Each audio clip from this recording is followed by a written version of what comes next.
Hello दोस्तों, हम करने जा रहे हैं कलाम माइनर टेस्ट 5 जीके का एनालिसिस, जिसमें आपको पहला क्वेश्चन दे रखा है।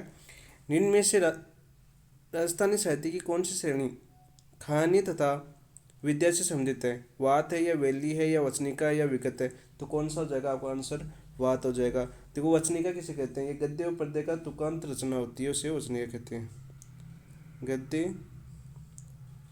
और पद्य की तुकांत रचना क्या कहते हैं? वचनिका कहते हैं। वेली भाषा होती है हमारी, वेली किसे कहते हैं? भाषा को कहते हैं। और विगत किसे कहते हैं? घटना विशेष, यानी किसी जैसे किसी घटना विशेष या किसी राजा महाराजा के विशेष के बारे में बताया जाता है, उसे क्या कहते हैं? विगत। यानी घटना विशेष या किसी वंश के बारे में बताया जाना क्या कहलाता है? विगत, घटना विशेष। जैसे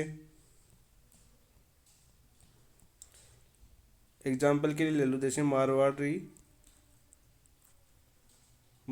परगनारी विगत रा परगनारा री विगत।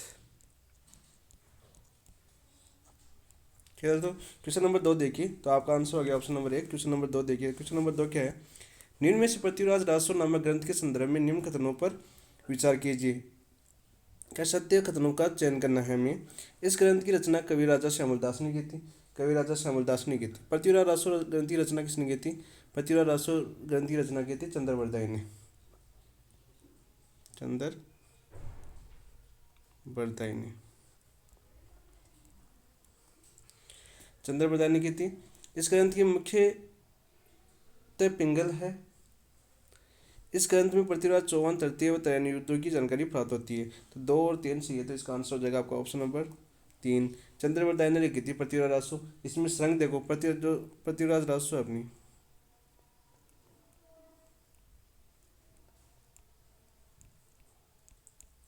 इसके लेखक हो जाएंगे चंद्रवरदाई।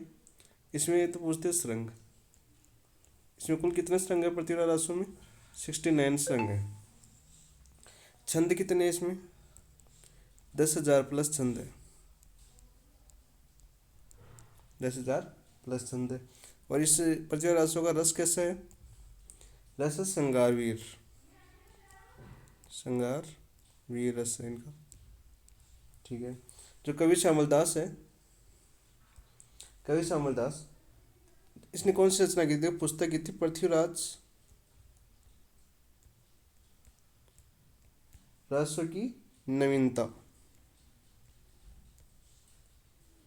यह पुस्तक किसी की थी? कवि श्यामलदास की पुस्तक थी। और कवि श्यामलदास को इनकी एक रचना कौन सी थी? वीर विनोद।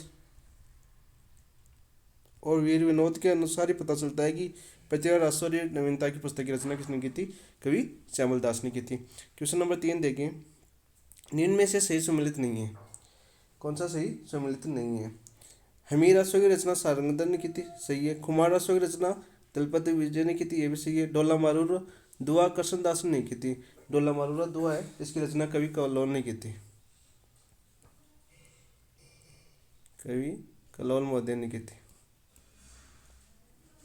हरिरस की ईश्वरदास ने की थी। अब देखो, जो कृष्णदास है, कृष्णदास ने किस पुस्तक की रचना की थी? इसने एक तो राग कल्प द्रुम की थी, राग कल्प द्रुम रचना किसने की थी? कृष्णदास ने की थी। एक इनकी प्रख्यात पुस्तक है जो प्रख्यात हुई थी, उस पुस्तक का नाम क्या है? माधुरी लहरी। माधुरी लहरी इनकी एक प्रख्यात पुस्तक है।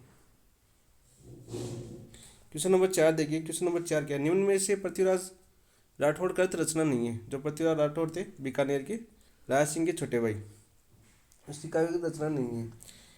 दसम भागवतरा दुआ है, गंगा लहरी भी है, वेली किशोर रुक्मिणी भी है, चाल केस माता जीरो छंद, ये पृथ्वीराज राठौड़ की रचना नहीं है। तो किसकी रचना है ये? आपका ऑप्शन नंबर तो नहीं है, तो ऑप्शन नंबर 4 हो गया सही। किसकी है ये? यह रचना कविराज हमीरदास जी चारण की है। कविराज हमीरदास जी चारण, हमीरदास जी चारण की रचना है अभी। क्वेश्चन नंबर 5 देखिए। क्वेश्चन नंबर 5 क्या है, निम्न में से किस रचना का संबंध याज्ञवल्क्य शर्मा से नहीं है? बोल बारमेली, चकवेरी बात, विडम्बना या हूँ गोरी कीर्ण प्यूरी। तो इसमें आपका आंसर हो जाएगा जो बोल बारमेली है वो याज्ञवल्क्य शर्मा की नहीं है। तो बोल बारमेली किसकी रचना है? बोल बारमेली सत्य प्रकाश जोशी की रचना है। सत्य प्रकाश जोशी।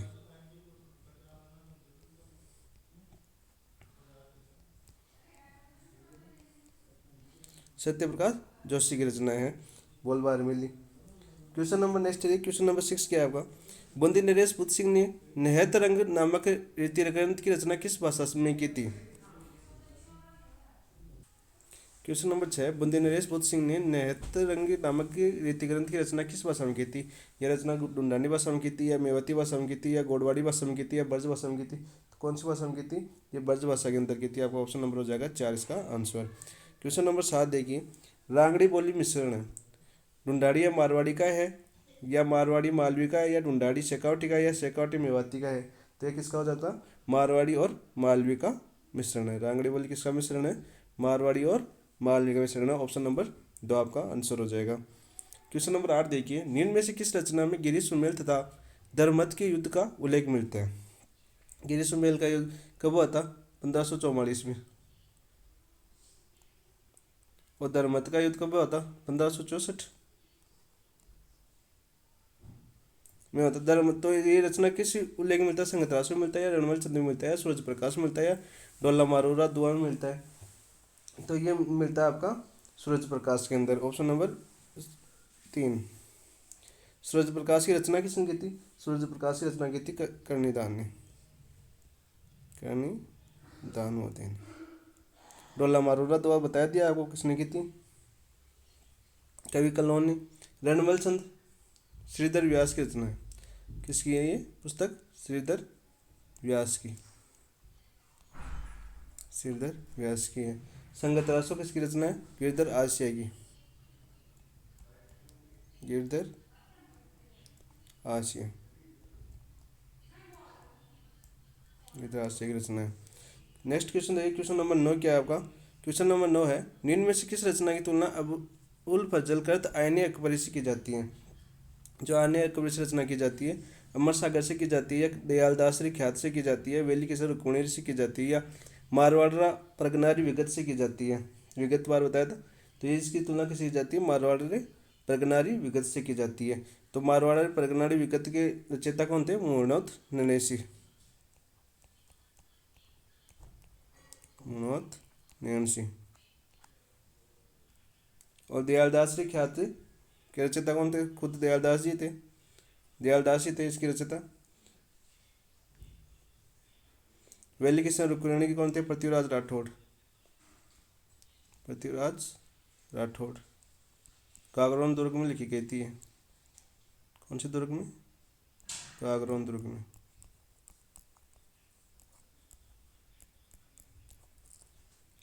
क्वेश्चन नंबर 10 देखिए, निम्न में से असुमलित की पहचान कीजिए। असुमलित की पहचान की करनी है हमें। बोली दी हुई है, उपबोली दी हुई है।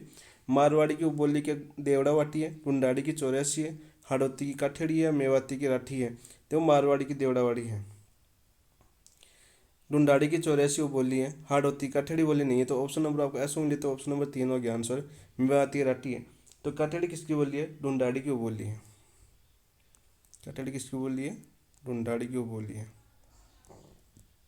ढूंढाड़ी की उपबोली।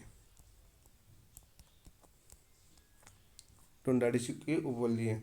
और हाड़ौती किसकी उपबोली है? राजस्थानी भाषा की।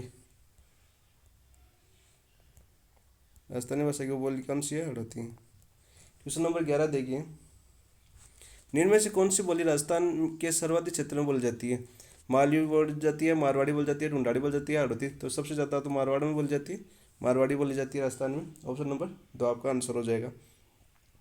नेक्स्ट क्वेश्चन देखिए, क्वेश्चन नंबर 12 क्या है? सही सुमेलित कीजिए, रचना और लेखक दी थी। देखो, प्रणोड़ी कुंवारी है, ये थी नथमल जोशी साहब की। पग फेरो मणि मधुकर की साहब की थी। बिसलदेव रासो नरमती लाल नाले की थी। और छत्रपति रासो काशी संघानी की थी। तो आपका ऑप्शन हो जाएगा 2, 1, 4, 3। Option number 3। ठीक है। नरपति लाल नाल है वो किसके कवि थे? विग्रहराज चतुर्थी कवि थे। विग्रहराज चतुर्थ के दरबारी कवि थे, चौहान शासक। क्वेश्चन नंबर 13 देखिए, राजस्थान में बोली जाने वाली निम्नलिखित बोलियों उनसे संबंधित क्षेत्रों में सही सम्मिलित नहीं है। बोली दी हुई है क्षेत्र डाटी बाड़मेर में बोली जाती है, सही है। डाटी कहाँ पर? बाड़मेर में बोली जाती है। मेवाड़ी, मेवाड़ी भीलवाड़ा में बोली जाती है, मेवाड़ी के अंदर आता था भीलवाड़ा उस टाइम। निमाड़ी अलवर भरतपुर में नहीं बोली जाती है। बिल्ली वांगड़ में बोली जाती है। तो निमाड़ी कहाँ बोली जाती है? निमाड़ी दक्षिणी राजस्थान में बोली जाती है, अपनी वांगड़ क्षेत्र में दक्षिणी राजस्थान में बोली जाती है। और ये किसकी उपबोली है? जो निमाड़ी बोली है ये अपनी उपबोली है मालवे की, ये मालवे की उपबोली है। क्वेश्चन नंबर 14 देखिए, विसलदेव रासो किस बोली की मुख्य रचना है? जो विसलदेव रासो है वो किस बोली की मुख्य रचना है? एक रह गया देखो, अलवर भरतपुर रह गया ना अपना, कौन सा? अलवर भरतपुर मेवाती बोली जाती है, निमाड़ी नहीं बोली जाती। कौन सी बोली जाती है? मेवाती। अब देखो, विसलदेव रासो किस बोली की मुख्य रचना है? तोरावाटी की है, गोडवाड़ी की है, रांगड़ी की है, अहिरवाटी की है। तो ये किसी की है? गोडवाड़ी बोली की है। तो गोडवाड़ी बोली उपबोली किसकी है? गोडवाड़ी उपबोली अपनी मारवाड़ी की। उपबोली किसकी है? मारवाड़ी की, मारवाड़ी की बोली है। और ये जो जालौर पाली में बोली जाती है, जैसे गोडवाड़ी बोली अपनी जालौर पाली क्षेत्र में बोली जाती है। तोरावाटी शेखावाटी में बोली जाती है, उत्तरी भाग में अलवर के शेखावाटी। और अहिरवाटी कोटपुतली क्षेत्र में बोली जाती है, कोटपुतली जयपुर, कोटपुतली जयपुर, चलो जयपुर। रांगड़ी मालवी और मारवाड़ी की मिश्रित बोली कौन सी है? रांगड़ी है, ये आपने बता दिया। क्वेश्चन नंबर 15 देखो, राजस्थानी भाषा एवं संस्कृति में पिंगल है। राजस्थानी जो भाषा और संस्कृति है उसमें पिंगल क्या है?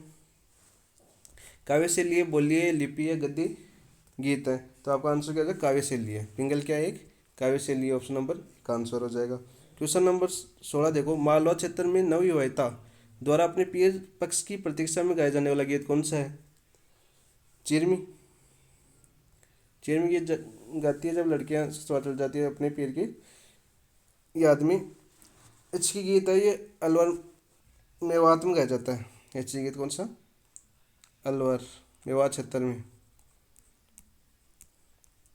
ये 2018 में पूछा गया क्वेश्चन है इसकी कौन से। और जो मौर्य गीत है ये शादी में देरी हो जाती है ना, तब अंतिम पैर में लड़की द्वारा गाया जाने वाला गीत कौन सा है? तो शादी में देरी, तो अंतिम पैर में, अंतिम समय में, पैर का मतलब हो गया अंतिम पैर में लड़की द्वारा गाया जाने वाला गीत, विवाहिता द्वारा गाया जाए गीत कौन सा है? मौर्य। क्वेश्चन नंबर 18 देखिए, 17 देखिए। क्वेश्चन नंबर 17 है अपना, निम्न में से कौन सा सही सम्मिलित नहीं है? नृत्य दिया हुआ है अवसर, देखो डांग है होली के अवसर पर भी गाया जाता है। डफ है वो बसंत पंचमी के दिन ही बजाया जाता है। झूमर मांगलिया का अवसर होता है तभी झूमर किया जाता है। जो पेजन है ना वो विवाह के अवसर से संबंधित नहीं है। किसके अवसर से संबंधित है? पेजन है जो बच्चा जन्म होता है ना, जन्म से संबंधित, जन्म से संबंधित है। तो आपका आंसर हो जाएगा सुमिलित ऑप्शन नंबर 4। क्वेश्चन नंबर 18 देखिए, कमला व इलायची का संबंध किस चित्र शैली से है? कमला जो इलायची है उसका संबंध किस चित्र शैली से? नाथद्वारा चित्र शैली से। और नाथद्वारा चित्र शैली किस स्कूल से आती है? मेवाड़ स्कूल से आती है, मेवाड़ स्कूल, ये मेवाड़ स्कूल से आती थी। और इस मेवाड़ स्कूल में आती थी नाथद्वारा शैली को अन्य किस नाम से जाना जाता है? अन्य नाम कागज शैली बोलते हैं इसको, कागज शैली या पिछवाई शैली भी बोलते हैं इसको। पिछवाई चित्रों के कारण प्रसिद्ध है ये, पिछवाई चित्र। कृष्ण लीला के चित्रण किए जाते हैं, कृष्ण लीला के चित्र। ठीक है। और नाथद्वारा शैली किसके काल में विकसित हुई थी? ये विकसित किसके काल में हुई थी? विकसित हुई थी राज सिंह के काल में। मेवाड़ महाराज राज सिंह था। जब 1669-70 में औरंगजेब ने मूर्ति तोड़ो आदेश दिया था, तब गोपाल दास जी वहाँ से मूर्ति ला वृंदावन से मूर्ति लाकर नाथ द्वारा लाए गए थे और राज सिंह द्वारा मंदिर बनाया गया था। ठीक है। और देखो स्थापना हो गई थी इसकी जब 1669-70 में। नेक्स्ट क्वेश्चन देखो, क्वेश्चन नंबर 19 क्या है आपका। निम्न में से कौन सा सही सुमिलित नहीं है। जो मीनाकर आके मेवाड़ चित्रशैली से सही है। बादाम से आके जोधपुर चित्रशैली से महिलाओं के आके। मर्ग नियनिया की किशनगढ़ शैली से नहीं है। जो मर्ग नियनिया के हैं वो किशनगढ़ चित्रशैली से नहीं है। कौन सी शैली से? कोटा चित्रशैली से। कोटा चित्रशैली में जो महिलाओं की आकृति है उनकी जो आंखें हैं उनकी है मर्ग नियनी। किशनगढ़ चित्रशैली की आंखें कैसी है फिर? गहरी घुमावदार, गहरी घुमावदार आंखें। ठीक है। परवलय आंखें बूंदी चित्रशैली की है। क्वेश्चन नंबर 20 देखिए आपका। क्वेश्चन नंबर 20 है, आमेर में सूरतखाना की स्थापना किसने करवाई थी। जो आमेर में सूरतखाना की स्थापना किसने करवाई थी? सवाई जय सिंह ने करवाई थी। और स्थापना का वर्ष अभी अज्ञात है, ये कब करवाई थी? देखो पूछ लेते हैं, स्थापना कब हुई तो ये अज्ञात है, किसी को पता ही नहीं है इसकी स्थापना कब की गई थी। तो ऑप्शन नंबर हो जाएगा इसका answer Sawai Jai Singh. Question number 21 देखिए, अमोघ वस्त्र कब पहना जाता है। अमोघ वस्त्र पहना जाता है शिकार पर जाते समय। ऑप्शन नंबर 2 आपका आंसर सही हो जाएगा। और जो विवाह के सब जो वर वधू की पोशाक होती है उसको क्या कहते हैं? धट्टी कहते हैं। विवाह के अवसर पर जो वर वधू होते हैं उनकी पोशाक को धट्टी कहते हैं। धट्टी, धट्टी। शादी का सीजन चल रहा है। क्वेश्चन नंबर 22 देखिए, आदिवासी पुरुषों द्वारा पहने जाने वाला वस्त्र। जाड़िया पहनते हैं या फेंटा पहनते हैं या खोतू पहनते हैं या खपटा पहनते हैं। जो आदिवासी पुरुषों द्वारा पहने जाए केसरिया सापा कहलाता है, वो कहलाता है आपका फेंटा कहलाता है। क्या कहलाता है? फेंटा। ऑप्शन नंबर 2 हो जाएगा आपका आंसर। खोतू किसे कहते हैं? जो भील आते हैं, भील अपनी कमर पर भीलों द्वारा कमर पर लपेटे जाने वाले वस्त्र, जाने वाले वस्त्र, जाने वाला वस्त्र। भीलों द्वारा जो कमर पर वस्त्र लपटा जाता है उसको क्या बोलते हैं? खोतू बोलते हैं। नेक्स्ट देखिए, क्वेश्चन नंबर 23 क्या है। सूचीपत्र को सूची सेकंड के साथ सम्मिलित कीजिए। सूचीपत्र दे रखी है, सूची सेकंड दे रखी है। गेडी, सिर, टोडी, नाक, चौंप और आरसी कहाँ कहाँ पहने जाते हैं ये हमें बताना है। तो देखो हमारे डेडी हैं वो किस पे पहना जाता है? सिर पर पहना जाता है। टोटी है वो कान में पहना जाता है। चौंप है वो नाक में पहना जाता है। और आरसी है वो हाथ में पहना जाता है। तो आपका आंसर हो जाएगा 1, 4, 2 और 3। Option number 2। क्वेश्चन नंबर देखो 24 क्या है। निम्न में से सही सम्मिलित कीजिए। जनजाति दे रखा है और उनका नृत्य दे रखा है। तो मीणा जनजाति कौन सा नृत्य करती है? रसिया नृत्य करती है। ग्रास्य जनजाति द्वारा नृत्य किया जाता है मांदल। शहरी जनजाति द्वारा शिकारी। और खतौड़ी द्वारा किया जाता है मावली नृत्य। तो आपका आंसर हो जाएगा 4, 3, 2, 1। Option number 3। ठीक है। नेक्स्ट क्वेश्चन देखो, क्वेश्चन नंबर 25 क्या है। बुलाक आभूषण स्त्रियां शरीर के किस भाग में धारण करती है? कान में करती है, नाक में करती है, गर्दन में करती है, कमर पे करती है। तो किस में करती है? नाक में धारण करती है। गोल गोल सा होता है बुलाक आभूषण, नाक में पहना जाता है। क्वेश्चन नंबर 26 देखिए, जोधपुर चित्रशैली के संबंध में सही कथनों पर विचार कर सत्यकूट का चयन कीजिए। जसवंत सिंह के समय इस पर मुगल प्रभाव पड़ा। रागमाला निसरुद्दीन द्वारा चित्रित प्रमुख ग्रंथ है। प्रेमाख्यान इस चित्रशैली का प्रधान विषय है। देखो रागमाला निसरुद्दीन चित्रशैली है, ये चावण शैली से संबंधित है। चावण शैली। तो ऑप्शन नंबर 2 तो गलत है आपका। तो 1 और 3 सही है। तो ऑप्शन नंबर 2 आंसर हो जाएगा। चावण शैली का संबंधित है। और इन्होंने रागमाला सेठ का चावण शैली में रागमाला सेठ का बनाया था नासिरुद्दीन मोती ने रागमाला सेठ बनाया था इन्होंने 1605 ईस्वी में।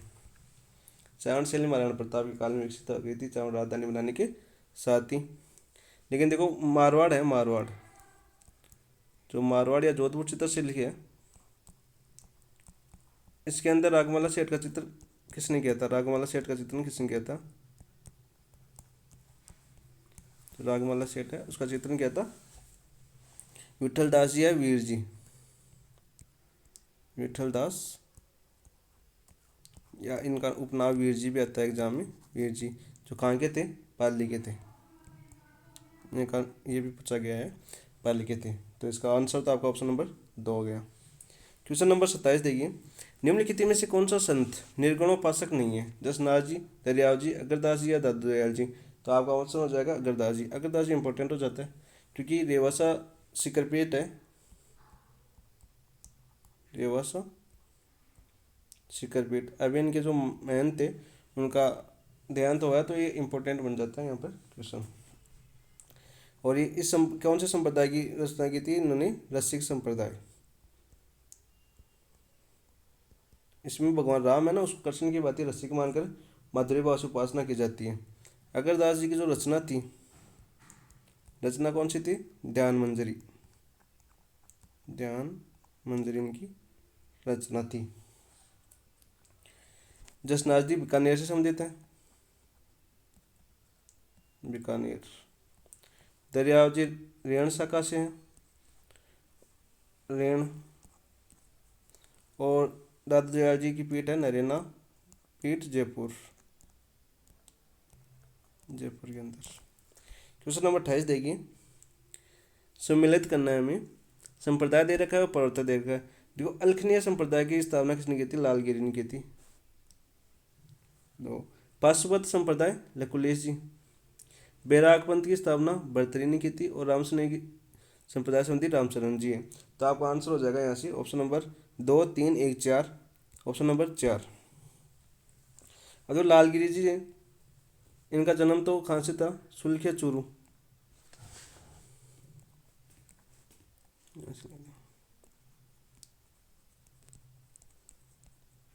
सुलखिया चूरू। और इनकी प्रधान पीठ है वो कहाँ है? मुख्य पीठ, अल्खनीय संप्रदाय की मुख्य पीठ है वो कहाँ है? बीकानेर में, बीकानेर। ठीक है। और इनकी रचना है, लालगिरी जी की रचना कौन सी है? अलग प्रस्तुति प्रकाश,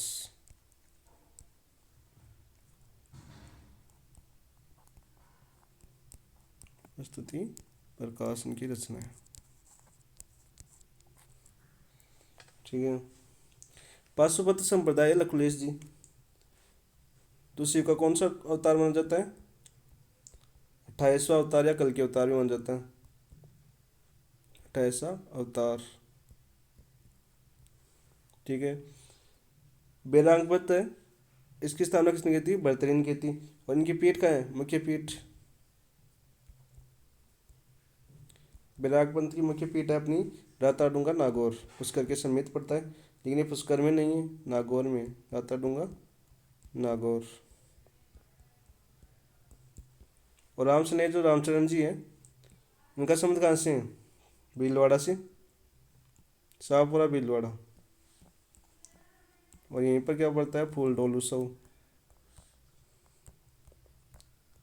जो कनेक्टेड हो गया ना, मेला पड़ा था फूल डोल उससे पड़ा था, चैत्र कृष्ण एकम से पंचमी तक बढ़ता है ये मेला भीलवाड़ा, शाहपुरा भीलवाड़ा में। और इनकी रचना थी, इनकी रचना कौन सी थी? रामचरण जी की अनभय वाणी, अनभय वाणी।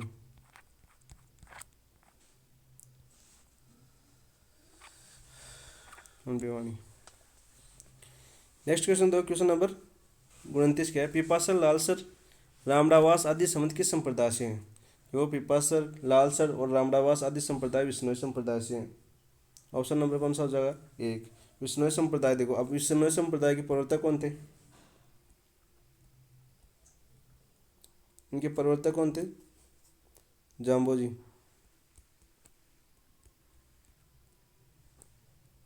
जाम्बोजी थे।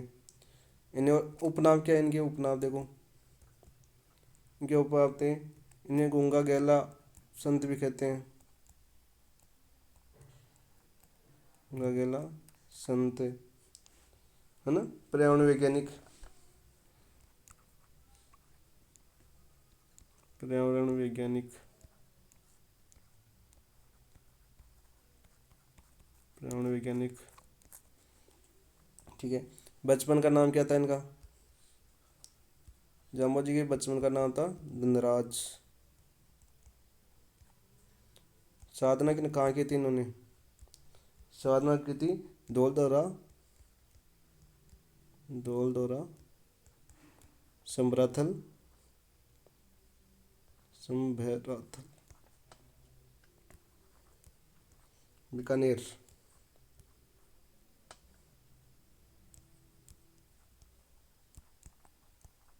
बीकानेर में।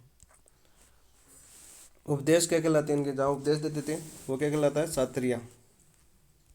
जहाँ ये उपदेश देते थे वो क्या कहलाता है अपना, सात्रिया। और इनकी अन्य पीठें देखो, अन्य पीठें कहाँ हैं इनकी, जाम्बोजी संप्रदाय की, विष्णु संप्रदाय की अन्य पीठ कहाँ कहाँ है देखो, ये तो है इनकी जाम्बा है, रामड़ावास है, देखो रामड़ावास आ गया, एक जाम्बा भी है, पिपासर भी है, जाम्बा रामड़ावास जांगलू, जांगलू बीकानेर में भी है इनकी पीठ, ठीक है। इनकी रचना पूछते हैं तो जम सागर है, जम सागर, जम सागर, जम संहिता,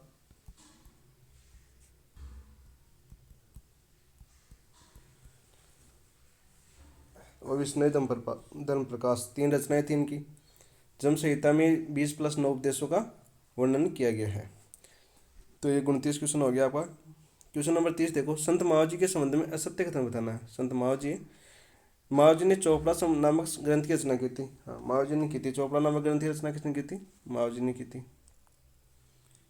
माओ जी द्वारा लसाड़ी आंदोलन चलाया गया था, ये भी सही, ये भी। माओ जी सांगलिया धोनी की स्थापना की थी, सांगलिया धोनी की स्थापना माओ जी ने की थी, असत्य कथन। तो ऑप्शन नंबर 3 आ गया। माओ जी के अनुयायी कल की अवतार मानते हैं, हाँ, तो कौन सा अवतार मानते हैं कल की भी, 10वां अवतार, 10वां अवतार। और इन्होंने निष्कलंकी संप्रदाय की स्थापना की थी, निष्कलंक संप्रदाय की स्थापना किसने की थी, संत माओ जी ने की थी। बेणेश्वर धाम की स्थापना, बेणेश्वर धाम की स्थापना, और इनकी पुत्र वधु थी जनकवरी, इन्होंने सर्वधर्म समन्वयवादी आंदोलन चलाया था। अब देखो सांगलिया धोनी की स्थापना किसने की थी, सांगलिया धोनी की स्थापना की थी बाबा लक्कड़ दास जी ने,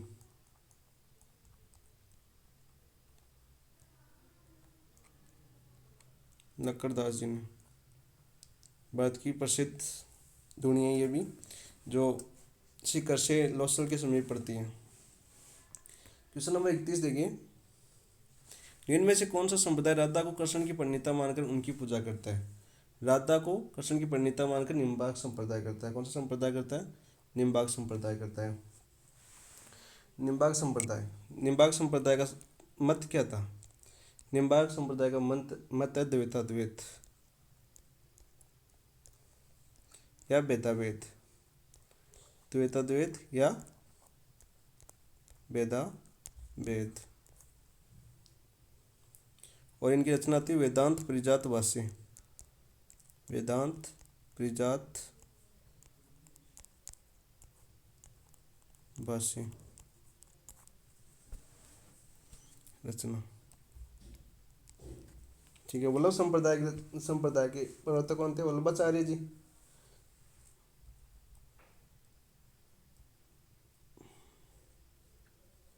वल्लभाचार्य जी।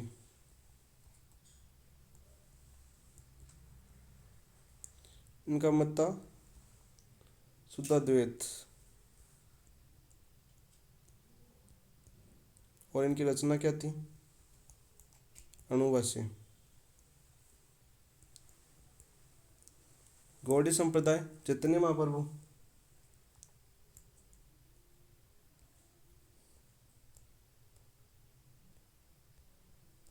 और इनका सिद्धांत था द्वैतवाद, पूर्ण प्रज्ञाभाषी। मत तो था द्वैतवाद और रचना थी इनकी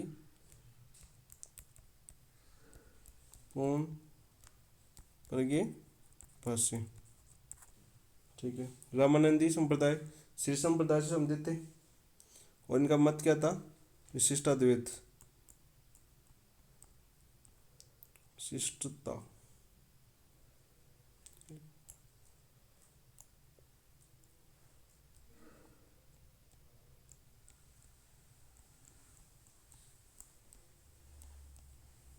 विशिष्टाद्वैत और रचना इनकी श्री भाष्य,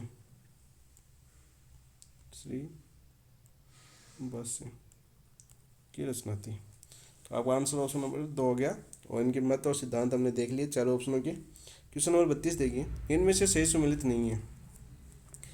रानाबाई अन्नावा नागौर से संबंधित थी, सही है। गौरीबाई कालवा नागौर से संबंधित थी, कहाँ से थी ये? वांगड़ से, वांगड़ से संबंधित थी। रानी रूपादी मालाजाल बाड़मेर से थी। बुरीबाई अलख सादागढ़ उदयपुर से थी। तो कालवा नागौर से कौन से संबंधित थी? कालवा नागौर से कर्माबाई थी, कर्माबाई थी। जो आज भी जगन्नाथपुरी है, जगन्नाथपुरी उड़ीसा में,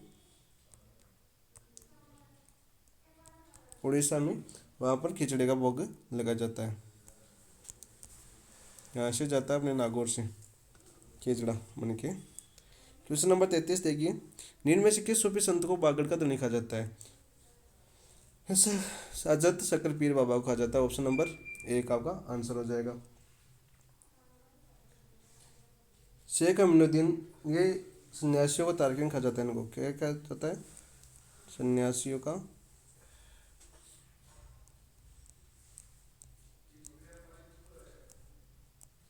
तारकिन, सन्यासियों का तारकिन कहा जाता है। शेख उस्मान हरूनी थे, ये किसके गुरु थे? ये गुरु थे मोइनुद्दीन चिश्ती के, जो अजमेर दरगाह है, मोइनुद्दीन चिश्ती अजमेर की क्या थे? ये गुरु थे। पीर फखरुद्दीन की दरगाह कहाँ है? गलियाकोट, डूंगरपुर,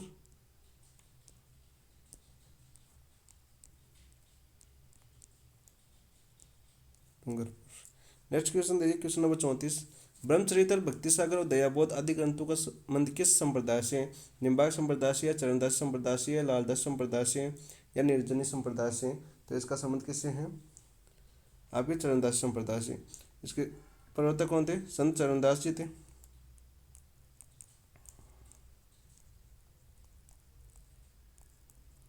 जिनकी समाधि कहाँ है? इनकी समाधि दिल्ली में है, दिल्ली। निम्बार्क संप्रदाय की स्थापना निम्बार्काचार्य ने की थी और लालदासी संप्रदाय की स्थापना श्री लालदास। निर्जनी संप्रदाय की स्थापना किसने की थी? हरिदास जी, संत हरिदास जी, राजस्थान के वाल्मीकि। क्वेश्चन नंबर 35 देखिए, सूचीपृष्ठ को सूची सेकंड के साथ मिलान कीजिए। सूचीपृष्ठ में संप्रदाय दिया गया है, सूची सेकंड में प्रमुख पीठ दी गई है। जो निम्बार्क संप्रदाय है, निम्बार्क संप्रदाय की पीठ कहाँ है? अजमेर में है। परिणामी संप्रदाय की आदर्श नगर जयपुर में है, तो परिणामी जयपुर कहाँ देगा? ऑप्शन नंबर 1 आदर्श नगर जयपुर में। रक्षिक संप्रदाय की अपनी अभी देखा, रस्सी संप्रदाय की रेवासा सीकर में है, तो ऑप्शन नंबर 4 हो जाएगा। और निर्जनी संप्रदाय की नागौर में है। हरिदास जी, साकला राजपूत, तो जयपुर। जो परिणामी संप्रदाय की स्थापना किसने की थी? प्राणनाथ ने की थी। और 70 साल ने इनकी जो समाधि थी उनको कंधा दिया था, बुंदेलखंड नरेश 70 साल। और इनकी रचना पूछी जाती है तो कुजलम शरीफ और एक थी कुलजम स्वरूप, दो इनकी रचनाएं थी। और निर्जनी संप्रदाय कौन थे? संत हरिदास जी, राजस्थान के वाल्मीकि कहा जाता है इनको।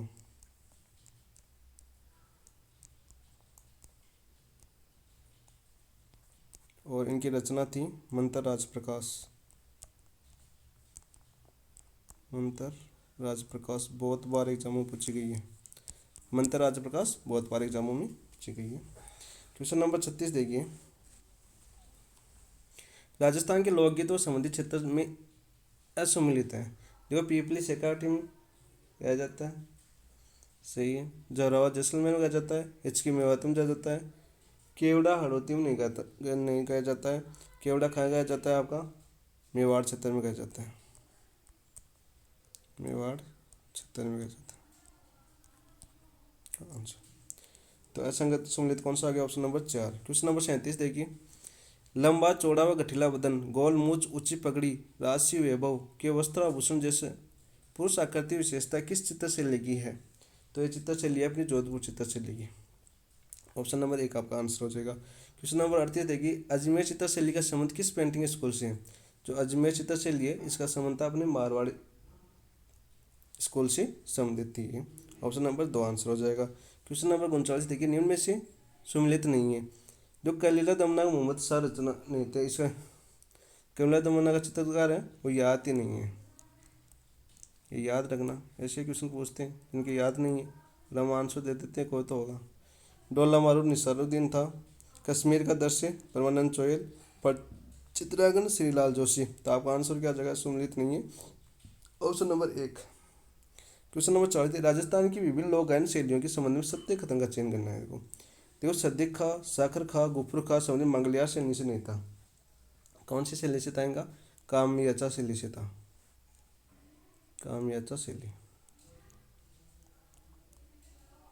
का संबंध था कामयाचा शैली से। लंका गायन शैली प्रमुख वाद्य यंत्र कामयाचा और सारंगी है। मान शैली राजस्थान की संगार रचनात्मक गायन शैली है। केसरिया बालम गीत लंका गायन शैली का एक प्रसिद्ध गीत है। जो कलाम वालों ने तो ऑप्शन नंबर 4 माना है इसका आंसर, लेकिन इनके जो लंका गायन शैली का प्रमुख वाद्य यंत्र है ना, इनका भी कामयाचा और सारंगी ही है प्रमुख वाद्य यंत्र। तो इसका आंसर आप जो आपत्ति आए उसके आंसर में कीमत देखना आप। क्वेश्चन नंबर 41 देखो, निम्नलिखित में से सही सम्मिलित नहीं है। चित्रशैली और प्रमुख, उदयपुर चित्रशैली का कदम का वृक्ष है। जोधपुर चित्रशैली के आम का वृक्ष है। जयपुर शैली खजूर, खजूर जयपुर शैली से नहीं है, किससे है, बूंदी से, बूंदी। तो आपका सम्मिलित नहीं है कौन सा, ऑप्शन नंबर 3 किस संघर्ष से केला है। तो आंसर हो जाएगा ऑप्शन नंबर 3। जयपुर चित्रशैली में कौन सा वृक्ष है प्रमुख, बताएंगे आप कमेंट बॉक्स में, कमेंट क्या बताएंगे। क्वेश्चन नंबर 42 देखिए, निम्नलिखित में से किस विद्वान का संबंध मेवाड़ चित्रशैली से नहीं है। मध्य चंद का है, श्रीधर अंगारे का नहीं है, सॉरी मध्य चंद का है, श्रीधर अंधारे का भी है। डॉक्टर आर के वशिष्ठ फैयाज अली का संबंध मेवाड़ चित्रशैली से नहीं है। ऑप्शन नंबर 4 हो जाएगा आंसर। इनका संबंध है किशनगढ़ चित्रशैली से।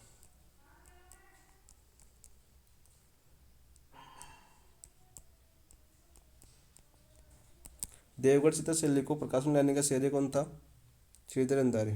देवगढ़ चित्रशैली जो मेवाड़ स्कूल के अंदर आती है, देवगढ़ चित्रशैली।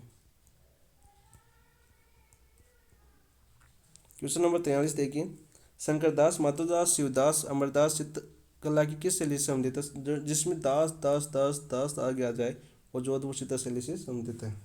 आंख में इसके आंसर दे देना, जोधपुर चित्रशैली।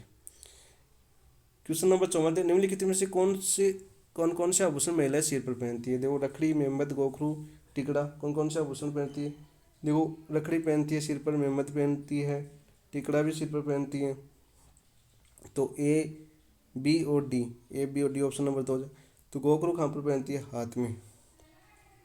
गोखरू आभूषण किसका है, हाथ का आभूषण है। क्वेश्चन नंबर 45 देखिए, पगड़ी के संदर्भ में सही सम्मिलित नहीं है।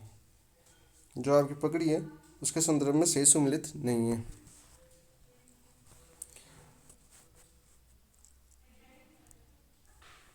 पगड़ी अवसर, मोटड़े की पगड़ी विवाह के अवसर पहन जाती है।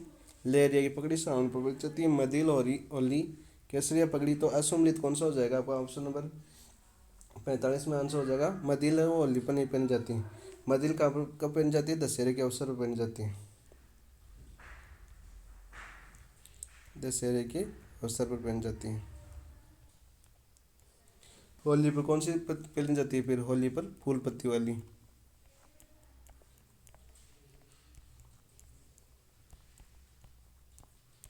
यह ममता बनर्जी और प्रतीक चिन्ह नहीं है पार्टी का, फूल पत्ती। ठीक है, होली पर पहनी जाती है। केसरिया पगड़ी युद्ध के समय पहनी जाती है। क्वेश्चन नंबर 46 देखिए, राजस्थान के लोक नृत्य व उससे संबंधित क्षेत्र के संबंध में असंगत विकल्प का है। लोक नृत्य दिया गया है और संबंधित क्षेत्र, अग्नि नृत्य बीकानेर जसनाती संप्रदाय से। बिंदो नृत्य मेवात नहीं होता है। बिंदो नृत्य झालावाड़ विवाह के अवसर पर गाया जाता है। कहाँ पर? झालावाड़। तो आपका आंसर क्या आ जाएगा? असंगत ऑप्शन नंबर 2 हो जाएगा। बम नृत्य अलवर भरतपुर कब गाया? जब कृषि जब नई कृषि बीज निकाल के लाते हैं ना तब गाते हैं। गिद्ध नृत्य सिखाती होली के दिनों में गाया जाता है, होली के दिनों में। क्वेश्चन नंबर 47 देखिए, निम्न में से कौन सा नृत्य ग्रासीय जनजातीय संबंधी नहीं है? जो ग्रासीय जनजाति है उसे लूर भी है, कूद भी है, मौर्य भी है, तो कौन सा नहीं है? द्विचक्री नहीं है। द्विचक्री किससे संबंधित है? बिल्लो से संबंधित है। बिल्लो का नृत्य है। ठीक है, ग्रासीय जनजाति की ट्रिक देख लो क्या है नृत्य की। गोलू मामू जवारा में कूदो। गौर, लूर, मादल, मोरियो, जवारा, वालर, राई, कूद, दोहे, ये इनके ग्रासीय जनजाति के नृत्य हैं। क्वेश्चन नंबर 48 देखो, निम्न में से कौन से लोक नृत्यों के दौरान वाद्य यंत्र का प्रयोग नहीं किया जाता? ग्रासीय वाद्य यंत्र दो है, कौन सा? वालर और कूद। 1 और 3 ऑप्शन नंबर 1 आपका आंसर हो जाएगा। दोनों नृत्य किस जनजाति है? अपने ग्रासीय जनजाति नृत्य है। ठीक है, चारी नृत्य किस जनजाति है? गुर्जर जाति का। घूमरा बिल्लो में का बिल्लो में का। क्वेश्चन नंबर 49 देखिए, संत दादू दयाल के बारे में निम्न कथनों पर विचार देंगे। दादू जी 1585 में मुगल सम्राट अकबर के प्रत्योशी करीब में भेंट की थी, सही है। दादू जी के उपदेशों का संकलन दादू जी की वाणी है, दादू जी का दुआ कहलाता है। लाल नाजी चौकीदार दादू जी किसी से नहीं थे, तो असंगत कथन था आपका, ये तो गलत हो जाएगा। और 3 किसके थे ये? जसनाथ जी के, बीकानेर जसनाथ जी। दादू जी के प्रथम उपदेश सामान्य दिए थे, तो 1, 2 और 4 सही है। तो 1 और 2 4 सही है, ऑप्शन नंबर 4 आपका आंसर हो जाएगा। क्वेश्चन नंबर 50 देखिए, मेवाड़ क्षेत्र में दीपावली के 15 दिन पहले लड़कियों द्वारा गाए जाने वाले गीतों को कहा जाता है गढ़लियों कहा जाता है। कौन क्या कहा जाता है? गढ़लियों। ऑप्शन नंबर 1 आपका आंसर हो जाएगा। क्वेश्चन नंबर 51 देखिए, क्वेश्चन नंबर 51, सती प्रथा पर सर्वप्रथम निषेध की गई थी। तो जैसे देखो, सबसे पहले राजस्थान में सती प्रथा निषेध तो बूंदी में की गई थी। ठीक है, 1800 बूंदी के मान 1822 में कर दी गई थी बूंदी में। लेकिन बूंदी ऑप्शन नहीं है, तो कौन सा आंसर आ गया? फिर जयपुर ने की थी। तो जयपुर में कब गई थी? 1843 में। 1843 ईस्वी में सती प्रथा निषेध की गई थी। तो आपका आंसर आ जाएगा ऑप्शन नंबर 4 इसका। और सर्वप्रथम बूंदी, बूंदी ऑप्शन में आता तो बूंदी आपका आंसर होता। 50 हो गया, 51 हो गया, 52। क्वेश्चन नंबर 52 आया नहीं आपका। 52 था आपका सांगड़ी प्रथा। आगे आ जाएगा तो पता नहीं। सांगड़ी प्रथा किसे, जो सांगड़ी प्रथा थी वो थी खेतों व घरों में काम करने वाले बंधुआ मजदूरों को, खेतों व घरों में काम करने वाले बंधुआ मजदूरों से संबंधित थी सांगड़ी प्रथा। ये आपका क्वेश्चन था। आगे आ जाएगा, निम्न से कौन सा एक हाथ का आभूषण नहीं है? देखो, नौकरी, चाट, गजरा या बारी, तो कौन सा नहीं है? बारी। बारी कहाँ का आभूषण है? फिर बारी आभूषण है आपका नाका। क्वेश्चन नंबर 54 देखो, निम्न में से कौन सा एक पुरुषों का आभूषण है? पुरुषों का आभूषण कौन सा है? फिर नरमुख, अग्निय है या बहुरकड़ी है या तगड़ी है? तो तगड़ी महिला का है, बहुरकड़ी भी महिला का है, अग्निय या भी महिलाओं का है। तो आपका ऑप्शन नंबर 1 नरमुख बचा। 54 में क्या आ जाएगा? Option number 1। क्वेश्चन नंबर 55, महिलाएं रमजोल धारण करती है। रमजोल कहाँ धारण करती है महिलाएं? पैरों में। ऑप्शन नंबर 3 आपका आंसर आ जाएगा, पैर। 56 भी नहीं है, 56 क्वेश्चन था आपका बखेर, बखेर है, बखेर किस, बखेर, जो बखेर है वो किससे संबंधित है, किस रिवाज से संबंधित है, तो ये मृत्यु से अंत्येष्टि संस्कार से संबंधित है। उसका आंसर था अपना अंत्येष्टि संस्कार से संबंधित था। 56। तो निम्न में से सुमलित युगम नहीं है। क्वेश्चन नंबर 57 देखिए। हथ बोलनो, दुल्हन का परिचय, ओलंदी वर वधू के साथ पीर में आया गया निकटी संबंधी, टूटिया बारात के स्वागत की रस्म टूटिया नहीं कहलाती है। बारात जाने के बाद पीछे से औरतें करती है कौन सा रस्म, टूटिया रस्म। तो बारात के स्वागत की रस्म को क्या कहते हैं, तो धुल्लीगरी कहते हैं, धुल्लीगरी। सामेला भी बोलते हैं बारात के स्वागत को। क्वेश्चन नंबर 58 देखो। निम्न में से सवेरो भात हथकेलेवा जला आदि गीत किस अवसर पर गाए जाते हैं। जन्म पर गाए जाते हैं, या होली पर गाए जाते हैं, या विवाह के अवसर पर गाए जाते हैं, या तीज पर गाए जाते हैं। तो आपका आंसर हो जाएगा यहाँ पर विवाह के अवसर पर गाए जाते हैं। सवेरो भात हथलेवा विवाह के अवसर पर गाए जाते हैं। Option number 3 answer. निम्न में से कौन सा एक बच्चों का खेल गीत नहीं है। मारा बछेला पाछे कौन रहे, मछली मछली कितनों पानी, टपियो गाड़ी फूल गुलाब, हर रो हिंडलो। तो कौन सा हो जाएगा आपका आंसर, हर रो हिंडलो बच्चों का खेल नहीं है, गीत नहीं है। ऑप्शन नंबर 1 आंसर हो जाएगा। क्वेश्चन नंबर 7 देखिए। राजस्थानी लोक संस्कृति में दामनी क्या है। दामनी है मारवाड़ी स्त्रियों की ओढ़नी। ऑप्शन नंबर 2 आपका आंसर हो जाएगा दामनी। क्वेश्चन नंबर 61 देखिए। निम्नलिखित प्रधानमंत्री किसान संपदा योजना से संबंधित योजनाओं में शामिल नहीं है।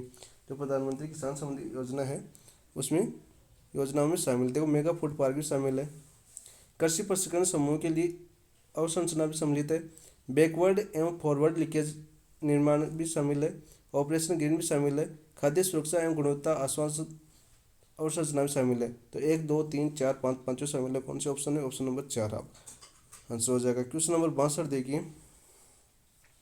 खाद्य प्रसंस्करण संदर्भ में निम्नलिखित कथनों पर विचार कीजिए। 2022-23 में विनिर्माण के जीवी में खाद्य प्रसंस्करण का योगदान 11.7% था। 11.7% नहीं था, कितना था, 7.66% योगदान था। तो एक तो गलत है। विनिर्माण क्षेत्र में कुल रोजगार में 12.02% खाद्य प्रसंस्करण क्षेत्र में कार्यरत है। तो 2 सही है आपका। तो सत्य कथन केवल 2 हो जाएगा। Option number 2। एक जिला एक उत्पाद की अभिकल्पना किस योजना के अंतर्गत की गई थी। ये PMFME के अंतर्गत की गई थी। ऑप्शन नंबर 3 आपका आंसर हो जाएगा। क्वेश्चन नंबर 64 देखो। अरे वो नीचे तो नहीं थे कहीं वहाँ पर, 52 और 56। चलो कोई ना, यहाँ देख लो, बता तो दिया ही होगा। 64 के ऑपरेशन ग्रीन के तहत फल एवं सब्जियों के अलावा किस सी फूड को शामिल किया गया था। मत्स्य को, मसल्स को शामिल किया गया था, या लॉबस्टर को शामिल किया गया था, या समुद्री झींगा को शामिल किया गया था, या स्कैल्प्स को शामिल किया गया था। तो आपको समुद्री झींगा को शामिल किया गया था। ऑप्शन नंबर 3 आपका आंसर हो जाएगा। क्वेश्चन नंबर 65 देखिए। राष्ट्रीय खाद्य सुरक्षा अधिनियम 2013 के तहत पात्र परिवारों को दी जाने वाली खाद्य सामग्री सही है। देखो क्या कौन सी सामग्री सही है। तो पेंशन देखो 3 किलो गेहूँ दे, चावल दिए जाते 3 किलो, 2 रुपये किलो गेहूँ, मोटे अनाज 1 रुपये किलो। तो आपका ऑप्शन नंबर 4 आपका आंसर हो जाएगा। क्वेश्चन नंबर 66 देखिए। राष्ट्रीय खाद्य सुरक्षा अधिनियम 2013 के तहत अंत्योदय अन्न योजना से जुड़े परिवारों को प्रतिमाह दी जाने वाली खाद्यान्न सामग्री की मात्रा कितनी थी। यह थी आपकी 35 किलोग्राम प्रति gram. Option number 1। Question number 67 देखिए। प्रधानमंत्री किसान सम्मान निधि योजना के संदर्भ में निम्न कथनों पर विचार कीजिए। ये योजना 24 फरवरी 2020 को शुरू हुई थी। 24 फरवरी 2020 को शुरू नहीं हुई थी, 24 फरवरी 2019 को शुरू हुई थी। तो एक तो गलत था आपका। इसके तहत 3 किस्तों में किसान परिवार को 6,000 रुपये प्रतिवर्ष DPT के माध्यम से बैंक खातों में दिया जाएगा। ये सही है। ये दुनिया की सबसे बड़ी DPT योजना थी। ये भी सही है। राजस्थान सरकार द्वारा PM किसान सम्मान निधि योजना के अंतर्गत दिए वार्षिक वित्तीय सहायता राशि 8,000 रुपये प्रतिमाह परिवार कर दी गई। ये भी सही है। तो 2 3 4 सही है। तो ऑप्शन नंबर 4 आपका आंसर आ जाएगा। क्वेश्चन नंबर 68 देखिए। किस आयोग की सिफारिश पर फसलों के लिए भारत सरकार द्वारा न्यूनतम समर्थन मूल्य की घोषणा की गई थी। कृषि लागत जो मूल्य है आयोग, कृषि लागत और मूल्य आयोग द्वारा न्यूनतम मूल्य घोषणा की गई है। ऑप्शन नंबर 2 इसका आंसर हो जाएगा आपका। क्वेश्चन नंबर 69 देखिए, प्रधानमंत्री किसान सिंचाई योजना के शामिल कार्यक्रम कौन कौन से हैं। तो देखो, त्वरित सिंचाई का लाभ कार्यक्रम भी इसमें सम्मिलित है, हर खेत को पानी भी इसमें सम्मिलित है, खेती में जान तो सशक्त किसान ये इसमें शामिल नहीं है, पर ड्रॉप मोर क्रॉप ये भी शामिल है। तो आपका आंसर हो जाएगा केवल 1, 2 और 4, ऑप्शन नंबर 1। क्वेश्चन नंबर 70 देखिए, केंद्रीय बजट 2018-19 के तहत भारत में किसानों को उत्पादन लागत में कितना प्रतिशत अधिक एमएसपी दिया जाएगा। यह दिया जाएगा आपको ऑप्शन नंबर 3, 50%। क्वेश्चन नंबर 11 देखिए, निम्नलिखित में से किस प्लेटफॉर्म द्वारा एपीएमसी मीडियो को कंप्यूटरीकरण किया जाता है। एग्रोटेक द्वारा या इनाम द्वारा या इमंडी द्वारा या साथी द्वारा। तो 11 में हो जाएगा आपका इनाम द्वारा, ऑप्शन नंबर 2। क्वेश्चन नंबर 72 देखिए, एग्रीस्टेक के मुख्य घटक है। जो एग्रीस्टेक है इसके मुख्य घटक कौन कौन से हैं। किसानों की रजिस्ट्री भी है, एक फसल भू संदर्भी गाँव के नक्शे भी है, फसल बॉय रजिस्ट्री नहीं है, सॉरी फसल बॉय रजिस्ट्री भी है, सूखा बाढ़ मॉनिटरिंग नहीं है, मानचित्रण एवं प्रोफाइल मानचित्रण नहीं है, 4 और 5 नहीं है, 1, 2 और 3 है। तो ऑप्शन नंबर 1, 2, 3 कौन से में, ऑप्शन नंबर 2 आपका आंसर हो जाएगा। क्वेश्चन नंबर 73 देखिए, सूक्ष्म खाद्य प्रसंस्करण उद्योगों में औपचारिकरण के लिए पीएमएफएमई योजना का केंद्रीय अंश एवं राज्यांश क्रम से कितना प्रतिशत है। तो आपका आ जाएगा 60:40, कौन से ऑप्शन में, 40, चौथा ऑप्शन में।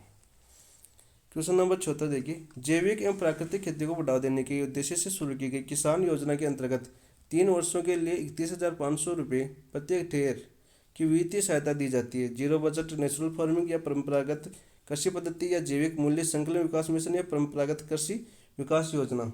तो ये दी जाती है आपकी परंपरागत कृषि विकास योजना, ऑप्शन नंबर 4। क्वेश्चन नंबर 75 देखिए, जैविक खेती करने वाला दुनिया का पहला राज्य कौन सा, अपना सिक्किम। तो ऑप्शन नंबर 4 आपका इसका भी आंसर हो जाएगा। क्वेश्चन नंबर 76 देखिए, भारत की पहल पर यूएन महासभा ने किस वर्ष को इंटरनेशनल ईयर ऑफ मिलिटरीज घोषित किया है। वर्ष 2022 को किया है या वर्ष 2021 को किया है या वर्ष 2023 को किया है या वर्ष 2024 को किया है। तो यूएन महासभा ने वर्ष 2023 को इंटरनेशनल ईयर ऑफ मिलिटरीज घोषित किया है। तो आपका आंसर हो जाएगा ऑप्शन नंबर 3।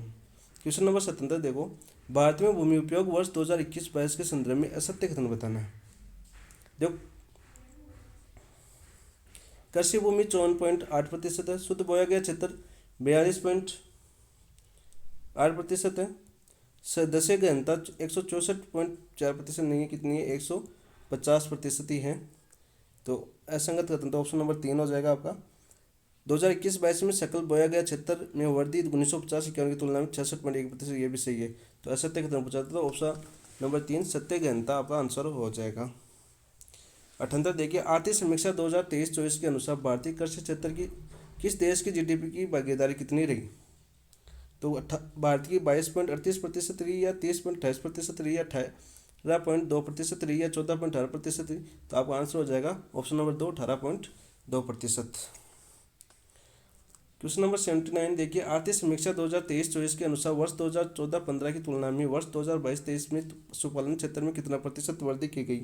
तो पशुपालन के क्षेत्र में प्रतिशत की गई 4.5% या 3.23% या 5.8%, 5% या 6.10%। तो आपका आंसर हो जाएगा ऑप्शन नंबर 3, 5.85%। क्वेश्चन नंबर 80 देखिए, सरकार द्वारा फसल विविधीकरण को बढ़ावा देने के लिए मुख्य विशेष फसलों के एमएसपी को उत्पादन लागत की तुलना में बढ़ाकर किया गया है। निम्नलिखित युग्मों से असम्मिलित युग्म हमें छांटना है। मसूर 89%, तुअर 58%, कुसुम 52% सही है, और बाजरा 52% नहीं है। ऑप्शन नंबर 3 आपका असम्मिलित कथन है। क्वेश्चन नंबर 21 देखिए, वैश्वीकरण शब्द का सर्वप्रथम किसने किया था। रॉबर्टसन किया था या जॉर्ज एटर ने किया था या थियोडोर लेविट ने किया था या मार्शल मेट लोहा ने किया था। तो आपका ऑप्शन हो जाएगा Theodore Levitt, option number 3। Question number 82 देखिए, क्वेश्चन नंबर 82 आपका निम्नलिखित में से वैश्वीकरण की विशेषताओं में शामिल है। एक बहुआयामी परिघटना शामिल है, इसके प्रभाव व्यक्तिगत होते हैं, व्यक्तिगत प्रभाव नहीं होते हैं, ये दो शामिल नहीं है। ये एक निरंतर चलने वाली प्रक्रिया है, ये भी सही है। इसमें विभिन्न देशों और समाजों पर विषय प्रभाव रहता है, ये भी सही है। तो 1, 3 और 4 सही है। ऑप्शन नंबर आपका 3 सही हो जाएगा यहाँ से। क्वेश्चन नंबर देखो 83, किसी अर्थव्यवस्था का वैश्वीकरण अर्थव्यवस्था के साथ एकीकरण जिसने विभिन्न देशों के आर्थिक, सामाजिक, सांस्कृतिक, राजनीतिक एवं वैचारिक तत्वों का मुक्त प्रवाह होता है, वो क्या कहलाता है? उदारीकरण कहलाता है, या पूंजीकरण कहलाता है, या वैश्वीकरण कहलाता है, या निजीकरण कहलाता है? तो ये आपका कहलाता है वैश्वीकरण। ऑप्शन नंबर 3 आपका आंसर हो जाएगा। क्वेश्चन नंबर 84 देखिए, निम्नलिखित में से वैश्वीकरण सकारात्मक प्रभावों के संदर्भ में असत्य कथन। देखो, उपभोक्ता की वृद्धि सत्य कथन है। बाह्य स्रोतों में कमी, ये भी सत्य कथन नहीं है। बाह्य स्रोतों में कमी नहीं होती है, तो असत्य कथन तो कौन सा हो जाएगा आपका? ऑप्शन नंबर 2 आंसर हो जाएगा। गुणवत्तापूर्वक वस्तुओं और सेवाओं में की पहुंच प्रत्येक व्यक्ति तक, ये भी सकारात्मक प्रभाव है। कृषि, उद्योग एवं सेवा क्षेत्रों में तकनीकी के प्रभाव में से उत्पादकता में वृद्धि, ये भी सकारात्मक प्रभाव है। तो आपका आंसर असत्य कौन सा हो जाएगा प्रभाव के संदर्भ में? बाह्य स्रोतों में कमी, ऑप्शन नंबर 2। क्वेश्चन नंबर 85 देखिए, निम्नलिखित में से IMF के कार्य नहीं है, कौन सा कार्य नहीं है? अल्पकालिक ऋण, अंतर्राष्ट्रीय मुद्रा का संचालन, बहुपक्षीय भुगतान प्रणाली को संतुलन, अंतर्राष्ट्रीय व्यापार को बढ़ावा देना, या अनुत्रित, कौन सा नहीं है? तो ये आपका 85 में आपका आंसर हो जाएगा अंतर्राष्ट्रीय व्यापार को बढ़ावा देना।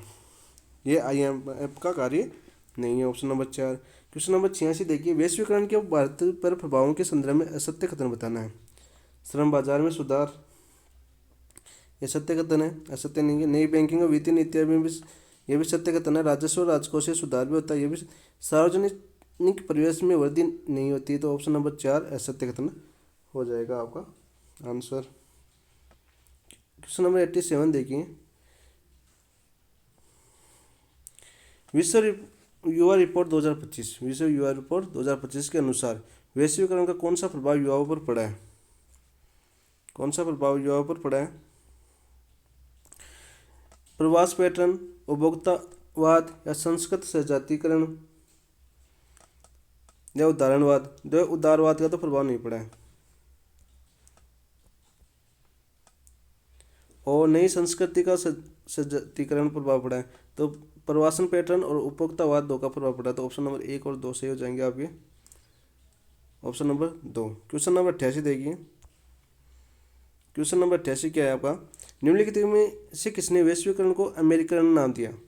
मैक्लुहान ने दिया, या जोसेफ स्टिग्लिट्ज ने किया, थियोडोर लेविट ने दिया, या जॉर्ज रिटर ने दिया? तो 88 में आपका आंसर हो जाएगा जोसेफ स्टिग्लिट्ज, ऑप्शन नंबर 2, अमेरिकन नाम दिया। थियोडोर लेविट ने वैश्वीकरण की सर्वप्रथम परिभाषा दी थी, सर्वप्रथम परिभाषा।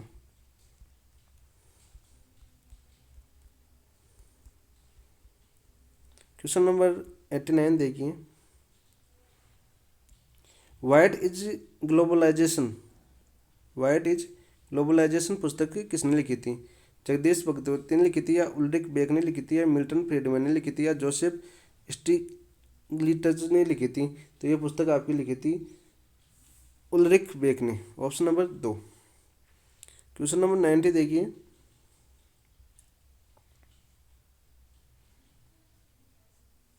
क्वेश्चन नंबर 90 है आपका, वर्ल्ड सोशल फोरम के संदर्भ में असंगत युगत छाटना में।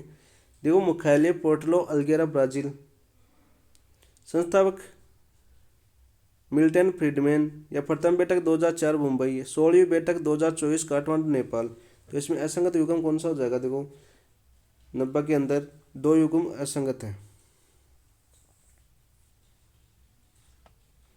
क्वेश्चन नंबर 91 देखिए, 30 जून को मुख्यमंत्री भजनलाल, करंट के क्वेश्चन आ गए ये, 30 जून को मुख्यमंत्री भजनलाल शर्मा ने मुख्यमंत्री किसान सम्मान योजना निधि योजना शुभारंभ किस स्थान से किया? कृषि उपज मंडी कोटा से किया, या राजस्थान इंटरनेशनल सेंटर जयपुर से किया, या कृषि उपज मंडी टोंक से किया, या कृषि उपज मंडी भरतपुर से किया?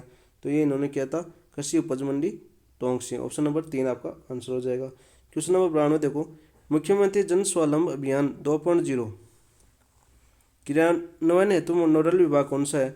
सार्वजनिक निर्माण विभाग, या जल संचरण एवं भू संचरण विभाग, या कृषि संचित क्षेत्र विकास एवं जल उपयोगिता विभाग है, तो आपका आंसर हो जाएगा ऑप्शन नंबर, या स्वायत्त शासन विभाग है जल संरक्षण और भू संरक्षण विभाग, ऑप्शन नंबर 2। क्वेश्चन नंबर 93 देखिए, राजस्थान सतत विकास लक्ष्य सूचकांक 2024 के संबंध में निम्नलिखित कथनों पर विचार करना है हमें। इस सूचकांक में झुंझुनू, सीकर, नागौर जिले क्रमशः प्रथम, द्वितीय और तृतीय स्थान पर है। इस सूचकांक में राजस्थान का समग्र स्कोर 59.11 रहा। राजस्थान के 10 जिले इस सूचकांक की एस्पिरेंट श्रेणी में सम्मिलित हैं। तो 93 में आ जाएगा, केवल 2 ही सत्य है, केवल 2 सत्य कथन। राजस्थान सूचकांक में राजस्थान समग्र स्कोर 59.11 रहा। 1 और 3 गलत कथन है। क्वेश्चन नंबर 94 देखिए, आज ऐसे कैसे लगाया इन्होंने। राजस्थान का पहला Vande Bharat rail maintenance depot कहाँ स्थापित किया गया था? सीतापुरा जयपुर में, या भगवती कोठी जयपुर में, या खतीपुरा जयपुर में, या बांदीकुई दौसा में, या अनुत्तरित? तो आपका ऑप्शन हो जाएगा खतीपुरा जयपुर में मेंटेनेंस डिपो स्थापित किया गया वंदे भारत रेल का। 95 देखिए, 9 जून 2024 को निम्नलिखित में से किस सांसद को केंद्रीय मंत्रिमंडल में सम्मिलित किया गया है, नहीं किया गया है? बागी चौधरी को शामिल किया गया है, अर्जुन लाल मेघवाल को भी शामिल किया गया है, भूपेंद्र यादव को भी शामिल किया गया है, लेकिन सीपी जोशी को शामिल नहीं किया गया है। तो आपका आंसर हो जाएगा, देखो यहाँ से ऑप्शन नंबर 4 दिख तो रहा ना वो। क्वेश्चन नंबर 96 देखो, हाल ही में किसने राजस्थान मानवाधिकार आयोग के अध्यक्ष के रूप में नियुक्त किया गया है? मनोहर लाल लाठर, नवीन महाजन, गंगाराम मूलचंदानी या अशोक गुप्ता? तो 93 में आ जाए गंगाराम मूलचंदानी। ये मैंने पूछा था आपको कमेंट में, पिछले टेस्ट के एनालिसिस कर रहा था कि वर्तमान में मानवाधिकार आयोग के अध्यक्ष कौन है। इस मात्र एक लड़के ने आंसर दिया था इसका, और किसी ने नहीं दिया। 96 देखो, केंद्रीय साहित्य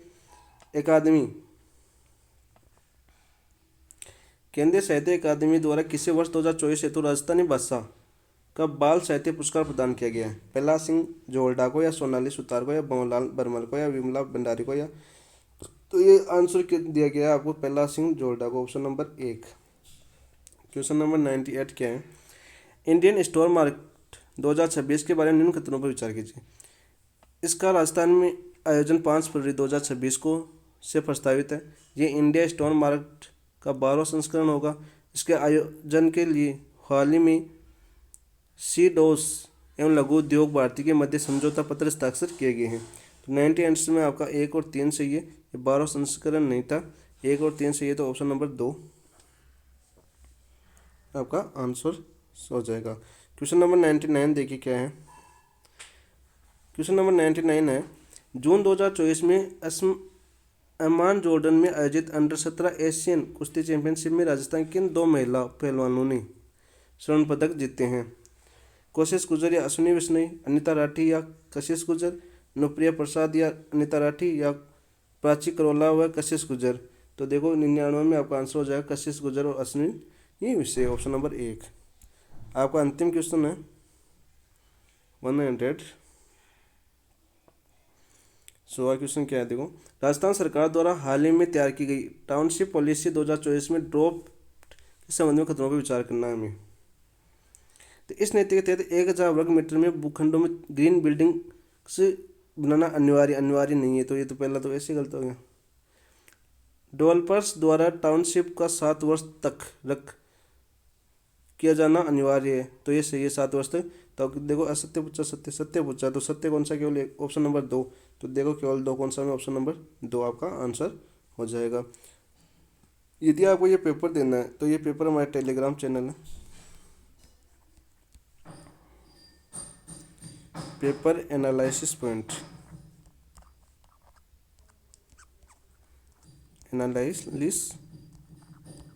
के नाम से आइए बीच में,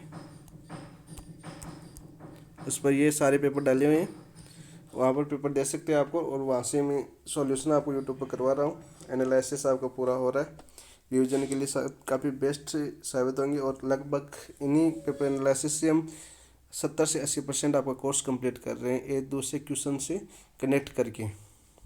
तो एग्ज़ाम टाइम में सबसे इम्पोर्टेंट होता है पेपर एनालिसिस करना ही। पेपर दीजिए, टेस्ट दीजिए और फिर वीडियो एनालिसिस जरूर कीजिए। जय हिंद, जय भारत दोस्तों।